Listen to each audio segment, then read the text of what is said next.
برادران عزیز، حکم قهری بودن در شریعت اسلام حرام است.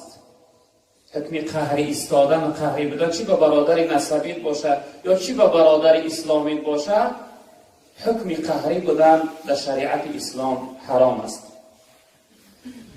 حدیث در پیغمبر بزرگوار صلی الله علیه وسلم می‌فرمایند که حضرت ابو ایوب انصاری این حدیث را روایت کرده است. حدیث بخاری و مسلم است.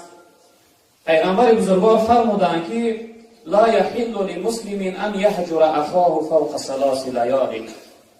برای شخصیت مسلمان حلال نیست که از یک برادرش 3 روز دوری کنه، یعنی قهری بیسته، از برادرش رو گردانه. برای شخصیت مسلمان گفتن این حلال نیست، یعنی حرام است.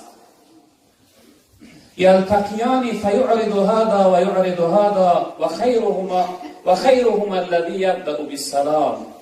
جناب پیغمبر گفتن وقتی این دو شخصیتی که به همدیگر قهری هستند به همدیگر روپرو شوند، یکی از اونها رو میگرداند دیگرش رو میگرداند، بهترین شخصیت در بین این دو نفر قهری هستند، جناب پیغمبر گفتن همون شخصیتی هستی بیاید و با سلام یعنی شروع کنه، سلام کنه به شخصیتی که قهری است.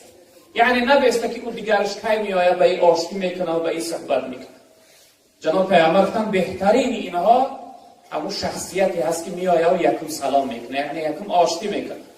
حکم قهری بودن در شریعت اسلام حرام است برادران عزیز.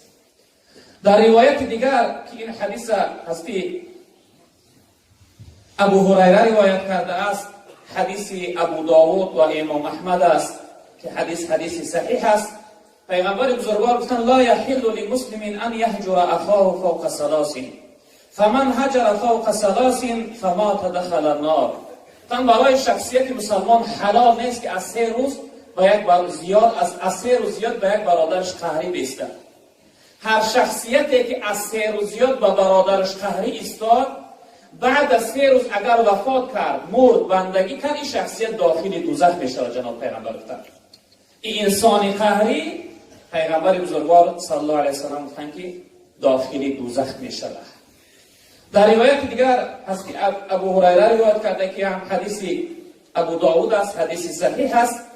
پیغمبر بزرگوار گفتن که من هجر اخاه سنتا فهو کسفک دمه.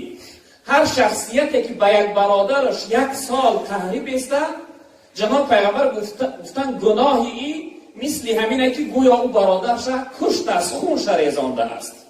گناهش برابر کشتن همون شخصیت است. پیغمبر بزرگوار گفتن یعنی که حلال نیست براش. در روایت دیگر که این حدیث هم امام مسلم روایت کرده است، حدیث حضرت ابو هریره است، حدیث صحیح است.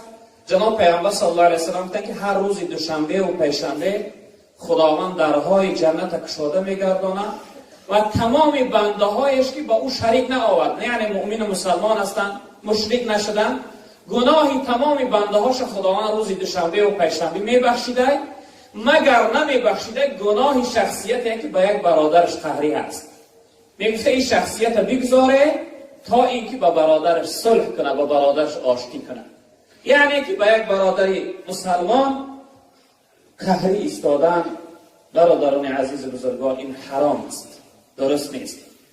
ولی دوستای خدا هم حکایت میکنن، میگن در یک زمان یک زنی بود که از اهل بیت شوهرش و برادرش و پسرش چی کمبودی کردن به حکومت، بعد از اون برای اونها میگه حکم قتل برآوردن، گفتن اینها باید کشته شوند، یعنی حکم قتل دادن. این زن میگه در اون یعنی سری سود در حالت محاکمه بسیار گریه و ناله زیاد کرد. اون سودیه که حکم برار بود میگه دیلش به رحم آمد، گفت که ای زن به خاطر این گریه و نالت از این نزدیک ها یکیش خودت انتخاب کن، من آزاد میکنم، یعنی که از حکم قتل آزاد میکنم، یا برادرت یا پسرت یا شوهرت، هر کدامش که بخواهی یکی از اینها را من برای تو آزاد میکنم.